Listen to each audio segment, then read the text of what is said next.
বয়সে কোন ভ্যাকসিনটা আমার দেওয়া প্রয়োজন আছে এবং এই ভ্যাকসিন দেওয়ার পরে আমার পাখিগুলো কতটা সুস্থ থাকবে এবং সবল থাকবে এটা আগে আমাকে জানতে হবে। শুরু থেকেই আমরা জানবো 0 থেকে ডিম পাড়া অবধি কখন কোন ভ্যাকসিনটা প্রয়োগ করতে হবে এবং ডিম পাড়ার পর কখন কি ভ্যাকসিন প্রয়োগ করা আবশ্যক। তো শুরুতেই বলে নেই, 3 থেকে 5 দিন বয়স আপনার কোয়েল পাখি 0 বাচ্চা নিয়ে আসছেন, 3 থেকে 5 দিনের ভিতর আপনারা রানীক্ষেতের BCRDB ভ্যাকসিনটা প্রয়োগ করবেন। দেন BCRDB ভ্যাকসিন প্রয়োগ করার পর আপনি 11 থেকে 13 দিনের মাথায়, বয়স আজকে 11 দিন বা 13 দিন এর ভিতরে আপনি দিবেন গাম্বুরো ভ্যাকসিন।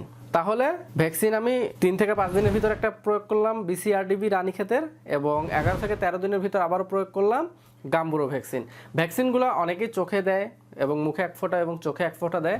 আপনারা চাইলে পানির সঙ্গেই খেতে দিতে পারেন, সমস্যা নেই, সেখানেও কাজ হবে, কিন্তু চোখে দিলে কার্যকারিতা 100-100।